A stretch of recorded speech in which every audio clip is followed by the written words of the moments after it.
Welcome into another edition of the Sharp Report here on BettingPros.com. My name is Matt Peralt. You guys probably know me from the Daily Juice podcast. On this podcast, we talk to market makers, professional sports gamblers, media members, everybody involved in the sports gambling industry. And for this week, we are really psyched to be joined by David Bearman. He is the deputy editor of ESPN Chalk, sports bettor extraordinaire, guy who bets a lot of golf and does a lot of cool stuff. Dolphin fan as well. He joins us this week on the Sharp Report. David, Matt Peralt, how are you?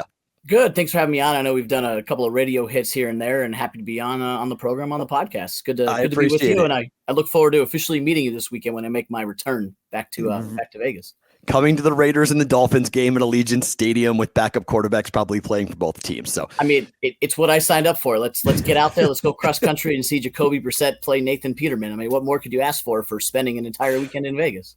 Yeah, absolutely. Well, let's start with your background, because I think what you guys have done with ESPN Chalk is so interesting. We've had, I'm on my radio show, I've had David Purnham on my show, just an absolute ton, but Joe Fortenbaugh and the guys at Daily Wager moving out here with Doug Kaziri, and you guys are doing such really cool things. But how did you come to the company? How did you get involved with sports betting? Sure. I mean, if you go back to how I got to the company, I worked in minor and Major League Baseball for about 10 years in college and out of college. Predominantly with the Florida Marlins. I was their intern for many years in their broadcast department, and then went out and did your typical single A ball, radio, TV, etc. Then came back, worked for them for a little bit in their media relations department, ended up eventually with their AAA team in Albuquerque, not too far away from you guys. The Albuquerque Isotopes launched that back in 2003 as they were a brand new team in a city with a brand new stadium, and did that for a couple of years before getting an entry-level job at ESPN in their stats and research department. You guys probably know by now, ESPN, every single live program they have has a researcher assigned to it, whether it's, a Baseball Tonight, NFL Live, Sports Center. Researchers are there in the studio producing with the producers and the talent and giving them information, and extended to the road. College Game Day, Chris the Bear Felica, you guys know very well. Now he's talent on air, researcher for the show as well. Got into golf and was the main golf researcher for many years there before leaving to go into management, and we all try to move up in the world. And part of my management was overseeing a lot of our Sports Center golf and football coverage. And over time, I've always been involved with sports betting, and on the fun side, on the entertainment side, on the, as we all like to pre-PASPA, just, we dabble. Our barbershop has a parlay card, and we have a friend of the program at school, and you know how it works. But I saw an opportunity that I thought would eventually lead to something at not only the company, but nationwide. And if you go back to 2014, everybody knows Chad Millman. He was the editor-in-chief of ESPN.com. Worked with Chad to try to produce more gambling content for our shows. At the time, nobody was listening, obviously. It was legal in one state. It was taboo. It wasn't something you were supposed to talk about. And you would hear Musburger talk about it. You would hear Al Michaels tongue-in-cheek it. That meant something somewhere in the desert. But for the most part, it wasn't something. The leagues weren't on board. So it was largely ignored. We took a little bit of a leap of faith, Chad and I, and we bought the Gold Sheet data from Bruce Marshall, bought that back in 2014, and started taking that information in, just like all of the other content that we have at ESPN.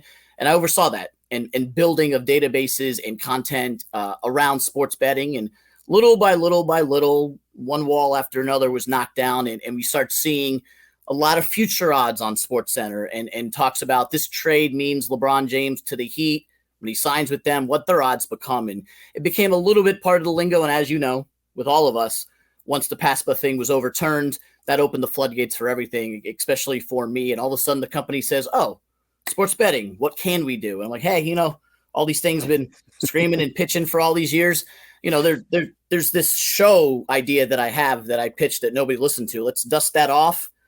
Here it is. This is what a show could look like. And boom, we got Daily Wager. So proud to be a part of helping launch Daily Wager. That was a better part of November 2018 through the launch of March 2019. Pretty much spent every day and night working with the different divisions at ESPN, from studio design, creative services, graphics, content. It's where I met Fortenbaugh for the first time. Had already been working with Doug on SportsCenter, but Preston Johnson was one of the guys we used. Had the pilot had Bill Krakenberger in it. So I met a lot of guys in the industry, helped launch Daily Wager, and then with that got promoted into a role overseeing our betting content for Chalk. So it's kind of I'd say elevator speech, but that's if the elevator went all the way to the top of the Empire State Building, of going from media relations and broadcasting and doing play-by-play to finding a niche at ESPN overseeing sports betting content, which has now grown to a 6-day-a-week daily wager, a full-bloom website, BetCast, etc., which is what we're currently doing. Did you guys ever consider putting the studio for Daily Wager anywhere but Vegas? Meaning you could have gone to Jersey. You would have been geographically closer to Bristol. You get any thought of that? It was talked about. I know that when we had the RFP out there for the official odds provider, as everybody knows, we were always using Westgate for a while. Unofficially, it was a handshake deal that we had with them. When we finally put that RFP out there to get an official odds provider, we had, offers from a lot of different companies, and DraftKings is in Boston. You have people that are over in Europe, and people in Vegas, people in Chicago. Ultimately, once we signed with Caesars, part of that deal automatically was the studio was part of that deal, odds provider as well as building a studio. So the studio is right there over on the link, overseeing Vegas Boulevard with Caesars Palace right behind it. So that was almost automatic from the minute that we made the Caesars deal as part of it. But to be honest, back then we were just looking for the odds provider deal. We would go and have these corporate meetings, which was an entire new world for me, who was in Vegas for the baseball winter meetings in December of 2018 and had to go find a suit because all of a sudden we were going to meet with Caesars and we were going to meet with MGM. Nice. And it was like, all right, well, I'll join you. And we were blown away by the interest of the major corporations in Vegas, where we're like, all right, let's monetize an odds provider. And then someone like Caesars comes out and has an entire presentation of this is what sports betting can be if you're with Caesars. And, MGM did the same thing, as did many other people that we talked with in the industry. And part of Caesars' pitch was the studio. And it was like, okay, well, we're going to launch a show. Right now it's going to be in Bristol, but yeah, Vegas Boulevard, there are worse places in the world to have that. And considering if you take COVID out of the equation, championship fights and the NFL draft that was supposed to be there, that, the designs of having a stage at the Bellagio and the stage, over on the promenade with the link and the stage at Caesars and everything that was going to come with having a presence in Vegas, the betting capital of the United States. And obviously COVID killed a lot of that, but we're still launched that show right afterwards and in the studio in March of 2020. But it's still, once we get out of this COVID stuff, going to open up so many doors for us to be able to have, if you go back even before PASPA was overturned, when I believe it was Mayweather, was it Mayweather McGregor, or might have even been before that, championship fights. It would have been Mayweather McGregor. Yeah. We had a set at MGM. Yep. At the pool, we had a set downtown, we had a set everywhere. And that was Sports Center and everything else pre-Daily Wager. Now you think about bringing a sports betting show. And we had upwards of 15 different shows that were going to come from that studio during the NFL draft that didn't happen. Of course, it's going to happen down the line. But every show on the network was going to be from the Vegas studios. Wow. When were you when you first saw the studio, did you see it each step of the way, or did you just kind of walk into it when it was done and realize what it was going to look like? I saw the studio I saw the plans and the area in July of 19 when I was out there for Zion Williamson and Summer League basketball. I went out there to cover that along with the World Series of Poker. G2E in October, I saw the beginnings of it. Me and Scott Clark, who oversees our daily fantasy and betting platforms on the TV side, went with him to the Fantasy and Sports FSGA Awards in January of 2020, just before COVID, and it was 85% done. We could see what was happening and where the views were. And then the next scheduled trip was March of 2020, and now it's going to be September of 2021. So technically speaking, I have not seen it done other than on Zoom. But we were the last ones in January 2020, where it was about 85% done.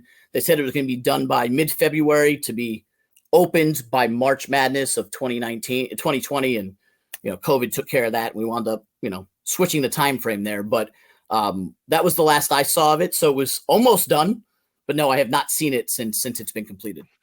Yeah, it's in an unbelievable location. Just what Caesars gave you for the backdrop alone is It's great marketing for them, obviously, to have that picture behind the guys every time. But it's outstanding. And really I remember being there you probably remember what it looked like before the studio. They had the big sign up there.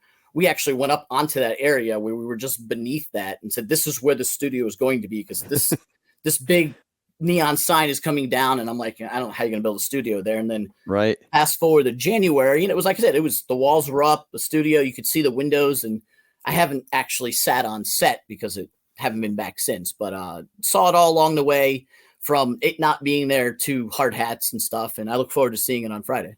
Absolutely. What's interesting about ESPN and just the brand itself growing up, I mean, I went to UMass. So one of the things that we did when I was a junior I think I was a junior at UMass, taking the trip down to the campus and touring the campus and sitting on the sports center desk and everything that came with just kind of opening up the world as to like, this could be the future. I don't know. Any of us really thought that sports betting and ESPN would go together. We thought there'd be a lot of resistance. What I've loved is that there is a cautious optimism, if I can call it that, from the company, that you guys are owned by Disney. So there are some concessions and issues you got to look at for that. But there seems to be an appetite, or at least an interest, in seeing where the growth is going to come from and being involved in that. From your experience, how exciting is that you're a part of something that could be, your ESPN doing sports betting content? I mean, 8 days ago, we did a Monday Night Football BetCast during a Monday Night Football broadcast. And if you had told me in 2015 that I'd be helping produce content in studio for a broadcast, a second screen event against Monday Night Football, I would have told you were insane. Like, there's no way that's going to happen. The thing about Disney, NFL, football, a 45-year broadcast that's been there forever, like, there's just no way that's going to happen. So it has been nothing short of spectacular to see the leaps and bounds for where we've come. And you're right. It was cautiously optimistic. Very proud that as soon as PASPA was overturned, they were open to doing a show, and the show was launched. And then they were open to doing, the YouTube show Bet that Joe and Tyler do.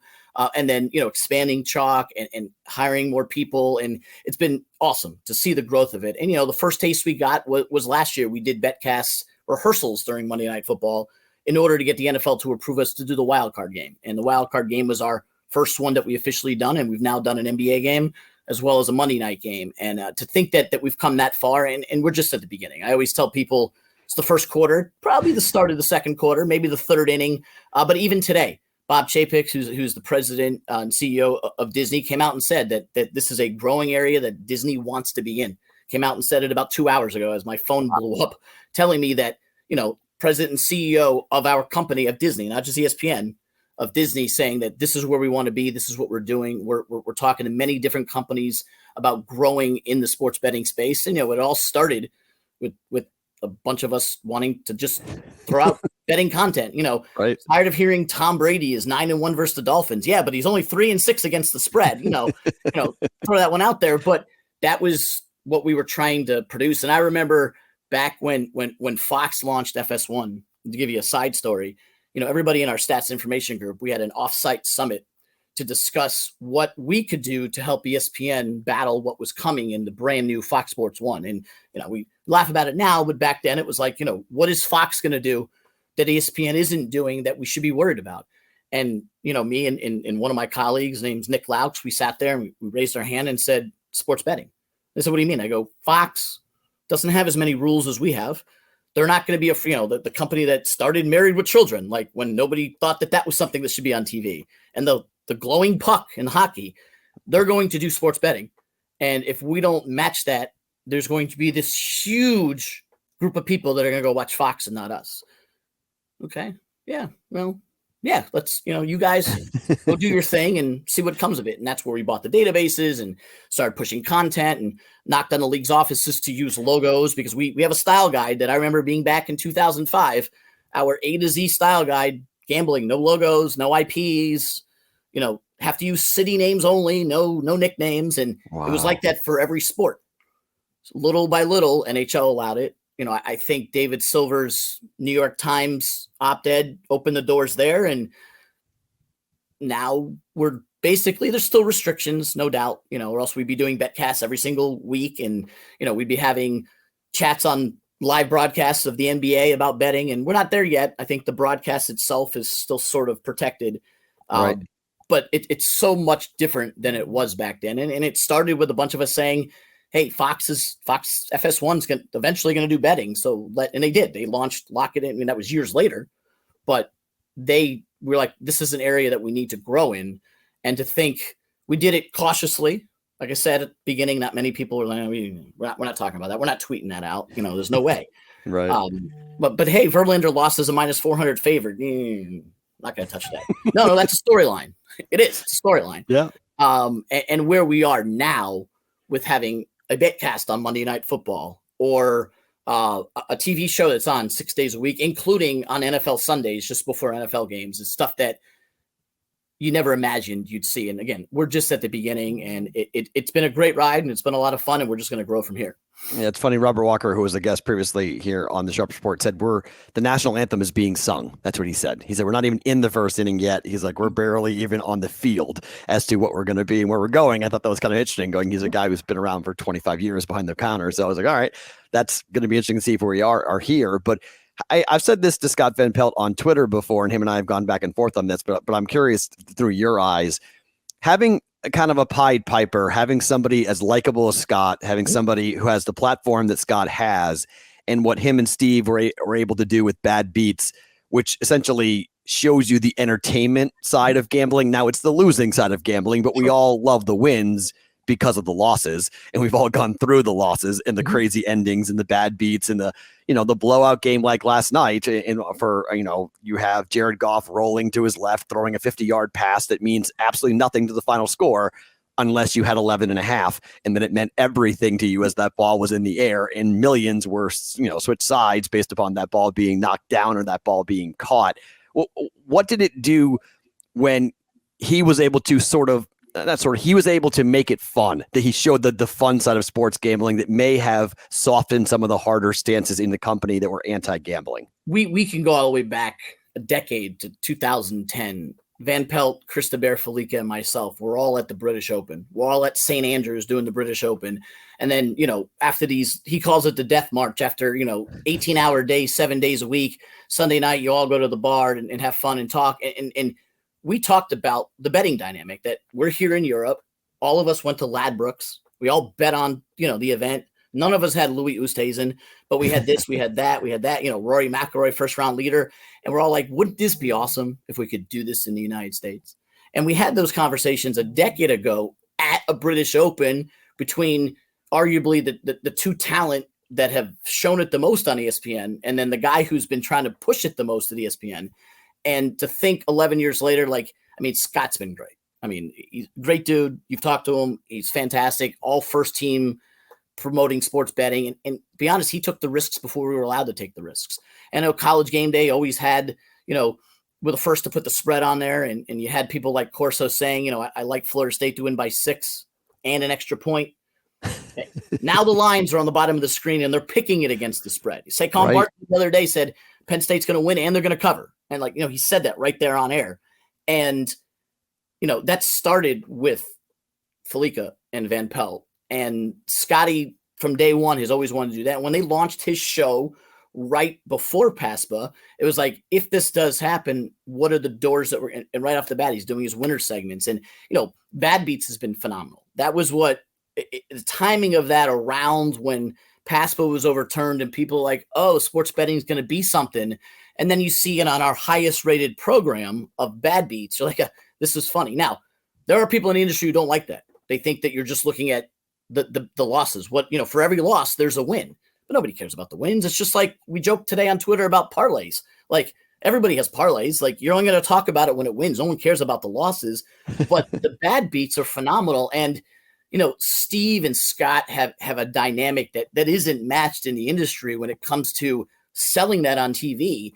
And to think you could take a 7-minute segment, and we brainstorm about it during last offseason. We made an entire series of shows on the best of Bad Beats where we said, all right, let's take the best of the best during football season and do it during Christmas week when everybody's home and there's nothing to watch. And then let's do it again when college basketball is over in April, when baseball's starting up. And we've had dozens of just time filler shows on various usually ESPN2 or ESPN News, that are totally about Bad Beats. And that's you can't do a 30-minute show 5 straight days if you don't have someone like Stanford Steve and Scott Van Pelt and the entertainment value of, it's just hilarious. And you just reminded me, I need to go watch last night's, make sure we cut it and put it on chalk, and that'll be done by the time this show's over. So that, what's interesting, and I'm kind of curious, how and I don't mean to give the secret sauce, but how many people are working on bad beats? Because you guys catch things that us in the industry, you're talking about like very small level D1 basketball games, and you're watching the end of the game against the number, and it feels like, and I know there's an army of interns that ESPN has at its disposal, but how much work goes into actually creating bad beats? Well, with everything at the company, we're of the content mindset of see something, say something. And that extends to SportsCenter highlights all the way to bad beats or anything else. We have a Slack channel for great videos. We have a Slack channel for many other things. Bad beats it kind of just happens organically. And this is no secret sauce. It's, you think about the people that work on a show that has bad beats, or the type of people who work on Daily Wager or sports betting websites. That's what we do. Like, You're right. a game doesn't go by where bad beats, like you and me last night, we all knew Detroit was going to cover that game. It didn't happen. The rare time we were wrong, right? But you just have a nose for it. You can see and feel it coming. And yeah, watching Monday Night Football is a little bit different than a D3 game, but people tweet the show. To be honest, it's not just ESPN people. There's tons of people who will tweet Stanford Steve and Van Pelt and the segment producers and producers on that show when they see something. Like, most of the Where in the World is Scott Van Pelt segment comes from the fans. Right. A lot of the bad beats, you develop a network of people. Just like, when a bad beat happens, somehow, some way you find out because someone tells you, or you see it on Twitter, somehow that gets to the producer. And I'm responsible for probably 5 or 10% of them. Every single Saturday or Sunday, I will send them something that I see. 9 out of 10 times they've already seen them. But they have an army of people that they love the segment, and it's produced and it's there. And what we have to do is, honestly, our toughest job is to filter through and pick the best ones. Yeah, that's got to be. And it's so interesting, too, because I think that's where personality comes in. Like, who do you guys, when you're talking about your P1, your target audience for sports betting content, like who do you guys want to talk to? Because it's a huge debate right now among so many companies that are coming into the space and wanting to either start sports betting content or expand their sports betting content. Like, who is your target audience? We want the avid sports fan. We want the sports fan who's really into their teams, who's really into fantasy sports. I mean, our fantasy app has over 10 million people that subscribe to the fantasy content. 10 million just for that app alone. Obviously, the ESPN app is much larger than that. But the segment that likes fantasy, is an avid sports fan, and just has not been able to do sports betting because A, it's not legal.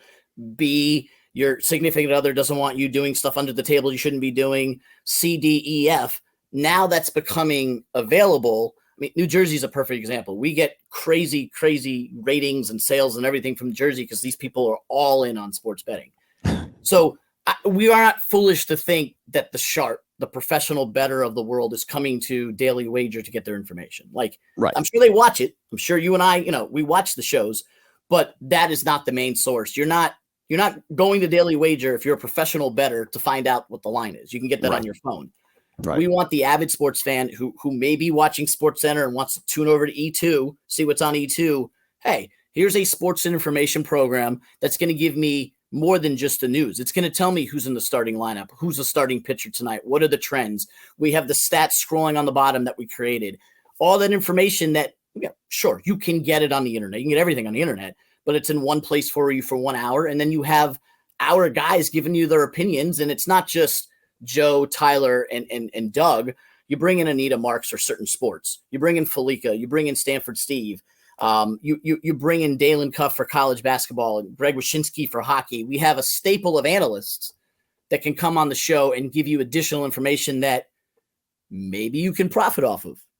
It's the smartest thing you guys did. I mean, when you launched, I think I may have DM'd you, but the smartest thing you did was you tapped into your talent. You tapped into the people who are on the ground in those sports every day and having them. And Greg is someone who I've had on my radio show a lot. I think it's so interesting because you can tell who's been gambling before and very comfortable in the space and understands how to kind of, okay, now I can turn that faucet on and I can actually start talking about these things in a way that's going to be, it'll be interesting to both sides. A non-gambler and a gambler will both get that information from what I'm talking about. And it's funny because I had a Zoom call with Greg on Thursday from the Chicago meetings that they were in for NHL. And he's like, hey, we're at the meetings. We're about to figure out what we're doing. Where are we in the betting space? And I had a 1-hour conversation with him and a couple of others of, all right, hockey has, been on. It's been a sabbatical for a while on ESPN. It's coming back in full force in about 3 weeks. What are we doing in the betting space? And we had a great conversation. You're right. You can tell those who maybe have done it, but couldn't admit they did it. And that's, you'd be surprised how many people in the industry said they weren't in the industry when they were in it. And I'm not saying Greg's like that, because Greg's been phenomenal, but little by little, we're like, hey, did you know that guy is big into it? Like, obviously having, McAfee on Manning's show last night, everyone knows McAfee's involved, but we're finding out little by little, who's the college basketball expert in the betting space, who is the horse racing person who also knows betting. We're diving in deep into our talent pool of people who have that background that weren't able to show that back. And Greg's a perfect example of that. Here's a guy who's been like our major insider for hockey content, and he's on Daily Wager, and he's hitting 65% of his bets. Hello, give me more Greg Wyshynski. And the guy just has a passion for the game, and not going to get into it too much, but we will have a lot of NHL betting stuff coming down, mostly when football season ends. We'll dabble. Yeah. We'll have opening night stuff. We'll have some columns. We'll have what I've made a staple is a how-to guide, because again, you asked about the target audience.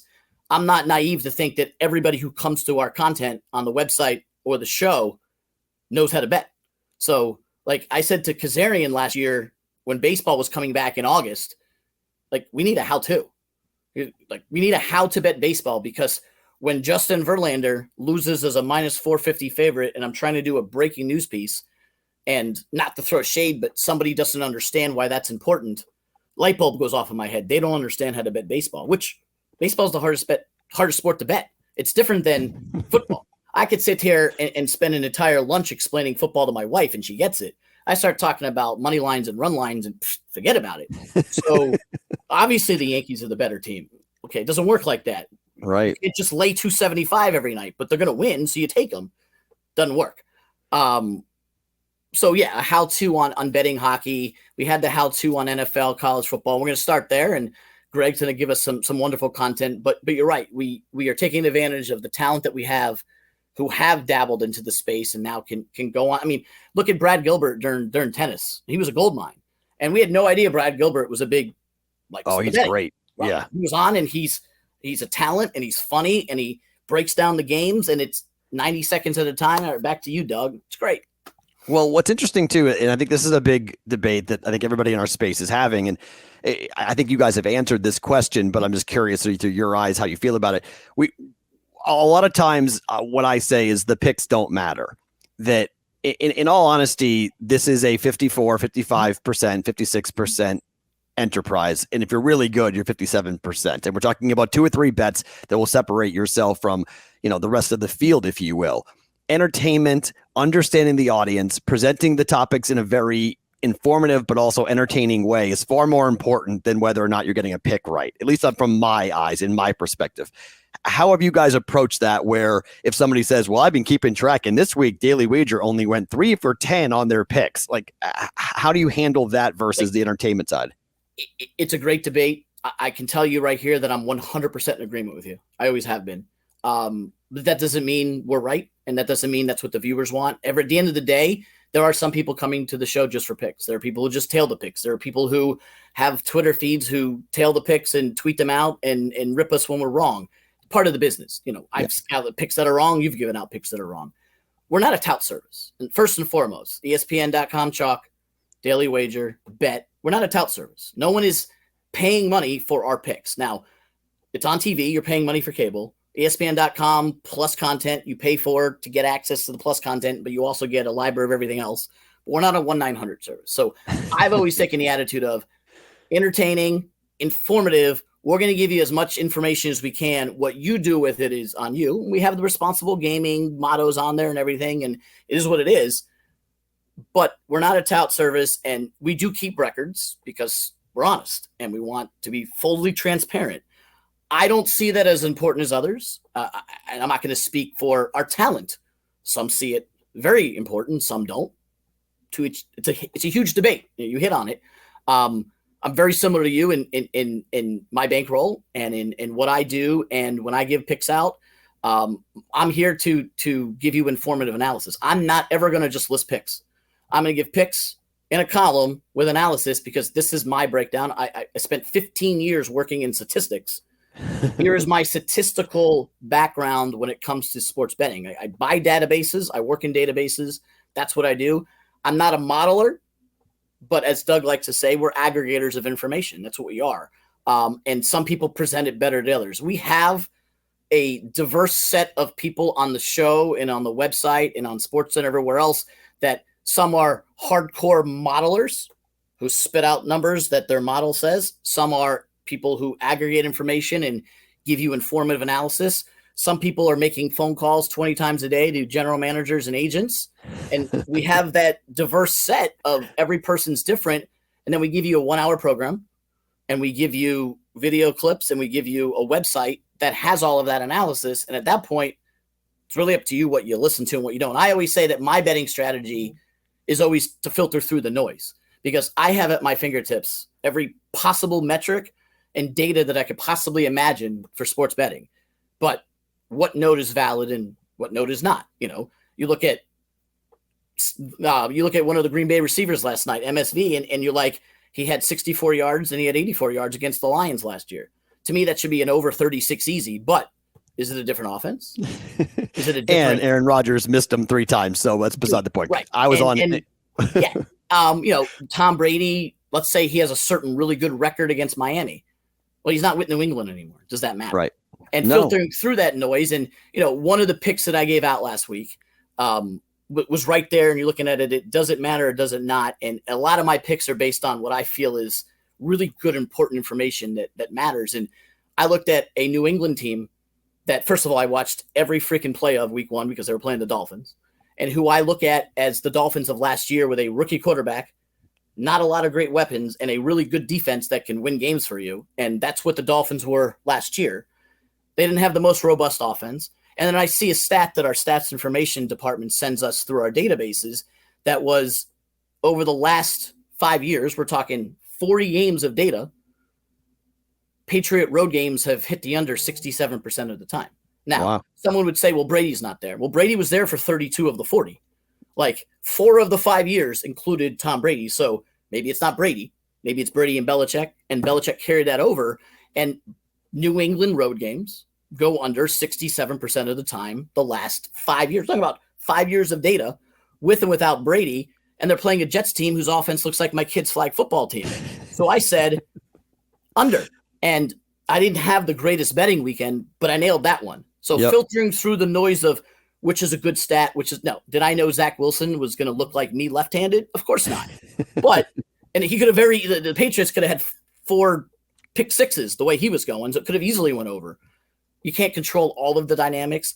But more to your original question of records do matter. They are your reputation, but as long as you're giving me informed analysis, like it's very, very hard to judge someone by their record when lines move as they move. One of our analytics writers, Seth Walder of ESPN, gave out Hawkinsmith longest catch under 19.5 last night. And he was 7-1 doing that last year. And now he's facing Green Bay, who has been good against the tight end and had all sorts of catch metrics and tree routes and all that stuff that only he understands. It's all right. Well, 19.5 under, that's a lock. I'm gonna push it. He caught one ball, 15 yards across the field, broke 3 tackles, dove forward, and it was a 20-yard game. Oh, so I remember the catch. To say that this guy lost his bet because he sucks, he's terrible, he doesn't know what he's doing, or is it? You look at the whole yards after catch and tree routes and everything he said was perfect. He only caught one ball all day past 10 yards, and his yak was only good on one time, and those 2 things came together, and the guy got by a half a yard. We lost the bet. Where, by the way, if he had bet it the day before, it probably was 20.5. Right. In how lines move, and my book. Obviously, I don't have DraftKings and FanDuel, and I can't move lines. My book was 19.5. I lost by a half a yard. That doesn't mean Seth's a terrible handicapper. Right. No, right. And that's, I mean, I push it back to my audience a lot because I talk a lot about the roller coaster ride that sports betting is. And, there are some weeks where I'll go 10-2, and I started 15-3-1 or 13-3-1 in college football. And now I'm 15-7-1, whatever it might be. So I've gotten off to a really good start. And I often say, look, the bottom's going to fall out at some point, guys, just like FYI.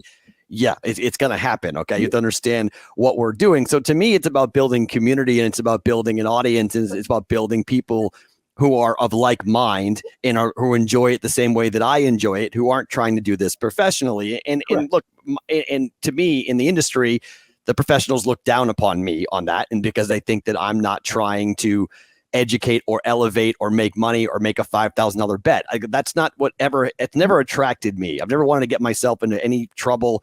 I've often said if I lose my entire bankroll, my life, my wife, my daughter, nothing changes in our lives. This is all expendable income, and it goes away tomorrow. It goes away tomorrow, and I'm going to have fun with it, and I'll be embarrassed that I lost all of it, but it's not going to change fundamentally the lifestyle that I live. And I think for what you guys have done with Daily Wager and also with your content is what I love, is because there's not that pressure that if somebody had a bad day, it's like, oh, nice job out of you. Where are you going to go next to make up for your losses? It's just kind of like, you move on, right? Like yesterday is gone. And this is the fun of sports betting content, is that the bomb throwing LeBron's the best basketball player of all time. We don't have to do that anymore on our side of media. We just talk about LeBron against whoever tonight. Correct. And he played on a back-to-back, and the line now is 3, and LeBron's 0-4 his last 4 games on back-to-backs, right? And to be honest, it's funny you give me that speech. I gave that same speech to my mother my freshman year of college when I came home and organized a huge poker game in my parents' living room. And they're like, "What are you doing?" I go, "This is all like, I'm not taking a girl to the movies. Instead, I'm playing poker. Like, it's a disposable income. I'm not going to lose my shirt. I'm never going to call home asking you to cover a betting debt. So don't worry about it. I'm good at this. Let me do it." And sure enough, 20 years later, it's my career. But you're right. Like, we're here to give informative picks and analysis, and things happen.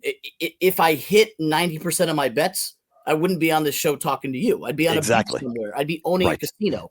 What you said earlier, like the difference between 52 and 57, like, we're not professionals. I don't pretend to be a professional. You don't pretend to be a professional. Nope. We give out informative information, and people can make their decisions. And, you just, obviously social media world is what it is, and people will do that. But like, I feel like my best golf pick all year long didn't win. My best golf pick was Bryson DeChambeau when he was looking like a mess. He was 25-1, and I happened to be in Jersey for a few hours, and I had a free bet on PointsBet, and I bet the $25 free bet on Bryson to win at 25-1. And I mean, they went 5 playoff holes, and he missed a winning putt on every freaking one of them. So, like, at the end of the day, I lost my $25 bet when I could have won a couple of hundred. But I gave that pick out. I gave my analysis. The guy ran away. He had a 6-shot lead at one point. It then collapsed. He then came back, took the lead. You got the player of the year playing his butt off, making every putt from everywhere. Like, I had a lot of people tail me that week and were very disappointed. And I'm like, what am I going to do? I can't make the putt for him. Yeah. I mean, I put you in a position that, by the way, you can go now hedge on Cantlay. Oh, but you can't hedge the EV minus plus. I bet on Cantlay. I got my money. Like, it was a free bet. I wound up winning money because I was able to bet on Cantlay multiple times during the playoff. And I put you in position to be able to do that. Yeah, it didn't win, but then again, Bryson couldn't hit a putt. What am I going to do? Which is right. I mean, we're betting on human beings. That's the thing I always tell people. Like, we're betting on human beings, right? No matter how sharp or smart you think you are, at the end of the day, it's a human being needing to make a play, a putt, a shot, a free throw, whatever it might be that they've made 1,000 times, except for the one time that you needed them to make that putt, that shot, that free throw. And if you're consistently betting the same way, like, it's like a coin flip that you keep flipping. Eventually, it's going to be 50-50. In betting case, you're hoping between 52.5% and 57%. I asked some people last night their thoughts on the game, and I have a cousin who follows a whole bunch of professionals. He goes, "Hey, my boy's the hottest he's ever been. Like, I've never seen this guy so hot. It's Detroit in the under tonight." And I'm like, you do know the law of averages means as hot as he is, he's eventually going to come back. He's not going to finish at 80%. Yeah, but he's got this one locked down. I'm like, when you tell me somebody as hot as possible, I'm going the other way. Just fade it away. Especially, How are you getting in front of the train that is primetime overs right now? You can't get in front of that train. My goodness, that's a it was the same thing with hockey first periods. By the time we got involved, they were all minus 290 every single day. Like, books learn. Yep, yeah. the books learn. They learn. All right, before I run out of time with you here, I want to talk Ryder Cup for a little bit because this is an interesting event because obviously it's during football season, so we're having to pivot here a little bit. But I oftentimes feel like people get very caught up in the go USA thing, and they can't bet against the USA. I've seen a lot of people talk about the value on the European team at plus 220 to win the Ryder Cup. How do you feel about the Ryder Cup? I was on with Ariel this morning on the TMA the morning after, and she asked me the same question. I said, listen, the USA has the better team, and they're also playing at home, and they're playing on a course that's designed for long hitters. Like I have a Whistling Straits flag up there because I went out and got my ass kicked on that course for my 40th birthday a few years ago. It's a long course. So strategy-wise, home court advantage-wise, USA. I do not agree with the line move from 190 up to 250, 270, because at the end of the day, the Ryder Cup is about more than home field advantage, course design. It's about a team. And a day doesn't go by where I don't hear some sort of Bryson this, Koepka that, Bryson this, Koepka that. And they say there's going to be no issues. Koepka's already saying he doesn't want to be there. Bryson's already have calluses on his hand because he's trying to outmuscle everybody. You don't hear a peep from the Ryder Cup, the European team. The team that comes over with more experience. The USA has 5 first-time Ryder Cup people. The Europeans have 3. Guys that know what to do, know how to be a team, and at plus 230 or 240, that is a very, very hard bet to not make.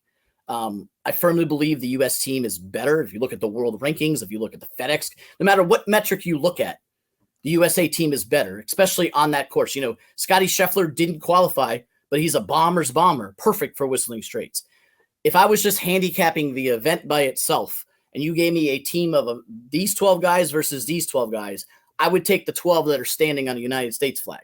However, that's not what this event is, to borrow a Stephen A. However, this is not these random 12 versus these random 12.